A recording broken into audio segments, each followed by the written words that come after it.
আসসালামু আলাইকুম গাইস। তো দেখতে পাচ্ছেন আমরা এখানে এমএস বক্সের উপরে যে রুফ টাইলসগুলো ফিটিং করছি আরও বিগত 5 থেকে 6 মাস আগে।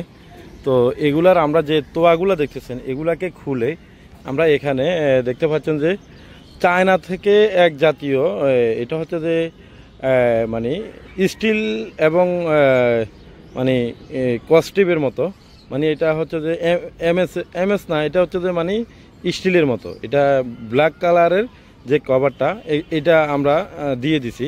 তো এটা দিয়ে দেওয়ার কারণে কি উপকার হবে আর এটা যদি না দিতাম কি ক্ষতি হবে আমি বিস্তারিত আপনাদেরকে এখন একটু বলার চেষ্টা করব। তো দেখতে পাচ্ছেন আমাদের এই চালটা কিন্তু অনেক বড় একটি চাল। তো এটা দেওয়ার কারণ হচ্ছে অনেকে কি করে, যদি এমএস বক্সের উপরে এই চালটা করে থাকে তাহলে ওরা কি করে আপনার বালি সিমেন্ট দিয়ে আপনার এখানে লাগাই দেয়। আসলে এই রুফ টাইলসগুলো কিন্তু অনেক দীর্ঘ সময় থাকবে। দেখতে পাচ্ছেন আমরা কাজটা করার পরে কিন্তু এখানে ছাদে আরও বিভিন্ন কাজ করার কারণে এখানে বন্দর এলাকা তো বিভিন্ন ট্রাকের ধুলাবালুতে কিন্তু এখানে কিন্তু ময়লা হয়ে গেছে।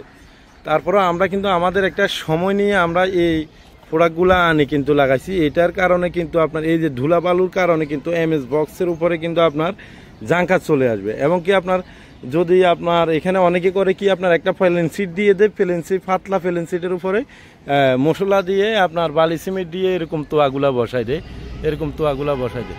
আমরা কিন্তু ওরকম করি না। দেখতে পাচ্ছেন আমরা আগে লাগাইছি কিন্তু আপনার এখন আবার খুলে এগুলা লাগাই দিচ্ছি। কেন এগুলা লাগানোর কারণ হচ্ছে যে আপনার মশলাটার দিয়ে যদি আমি এটা লাগাই দিই লোহার উপরে অথবা বক্সের উপরে অথবা আপনার একটা শিটের উপরে, তাহলে শিটটা কিন্তু মশলা আপনার 2-3 বছর পরে কিন্তু জাঙ্কা চলে আসবে। জাঙ্কা চলে আসলে কিন্তু এটা ছেড়ে দিবে।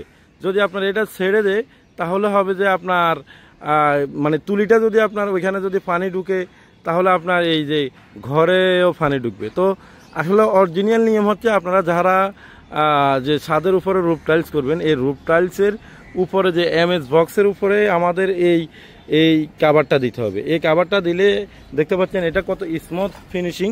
এটা দিয়ে এক বিন্দু আপনার বাতাসও ঢুকবে না এবং পানি লিক করারও কোনো অপশান নাই। এর পরবর্তীতে আমরা দেখতে পাচ্ছেন যে এগুলা খুলে রাখছি, এগুলা আবার লাগাই দিব। তো আপনার আর জংও আসবে না এবং কি আপনার দীর্ঘ সময় আপনার আমাদের এই তোয়াটা আপনার জং যেহেতু আসবে না, এটা এই নিচের টাইলসগুলো যত বছর থাকবে আমাদের উপরের তোয়াগুলো অত বছর থাকবে। তো আমরা অনেকে আপনার খরচ বাঁচানোর জন্য অথবা অদক্ষ মিস্ত্রি কারণে যেভাবে সেভাবে কাজগুলো করে ফেলি। অবশ্যই আপনারা যদি আপনার ছাদের উপরে যদি হোয়াইট না নিতে পারে বা বিভিন্ন কারণে অথবা আপনি সৌন্দর্যের জন্য এমএস বক্স দিয়ে যদি আপনি রুফ টাইলস করে থাকেন, অবশ্যই রুফ টাইলসের এই যে তোয়াগুলা যে তুলিগুলা এগুলা অবশ্যই এইভাবে আপনার এই কাভারগুলা দিয়ে অবশ্যই কাভারিং করে নিতে হবে। তাহলে আপনার এখানে আর তুলিগুলা ফুলে যাওয়া অথবা খুলে যাওয়ার কোনো সম্ভাবনা থাকবে না।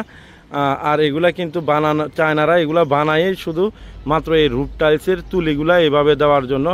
অবশ্যই আপনারা যারা আমাদের চ্যানেলের ভিডিও দেখেন তারা অবশ্যই দেখে থাকেন আমরা সারা বাংলাদেশে এভাবে বিভিন্ন জায়গায় গিয়ে আপনার রুফ টাইলসের কাজগুলা করে থাকি। তো আপনারা এমএস বক্সের উপরে হোক বা যেভাবে হোক আমাদেরকে দিয়ে করাইতে পারবেন। আর দেখতে পাচ্ছেন আমাদের এই প্রজেক্টটা 6 মাস হয়ে গেছে।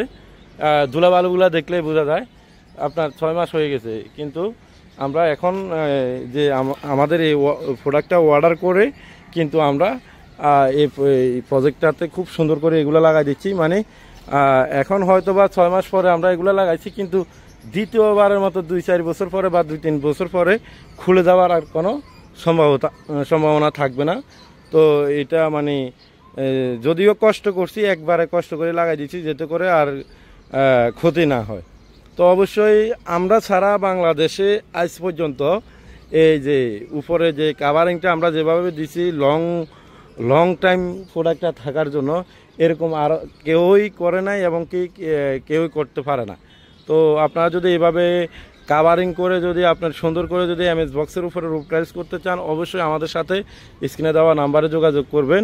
আর এই এমএস বক্সের উপরে রুফ টাইলসের কাজ সর্বপ্রথম বাংলাদেশে আমি শুরু করি। আমি শুরু করার পরবর্তীতে অনেকেই করতেছে, কেউ রডের উপরে করতেছে, কেউ অ্যাঙ্গেলের উপরে করতেছে, কিন্তু আপনার পারফেক্ট সিস্টেমে কিন্তু কেউ আজ পর্যন্ত করতে পারতেছে না। তো সকলকে ভিডিওটা পুরোপুরি দেখার জন্য ধন্যবাদ। আজকের জন্য এখানে ভিডিওটি শেষ করলাম। খোদা হাফেজ, আসসালামু আলাইকুম রহমতুল্লাহ।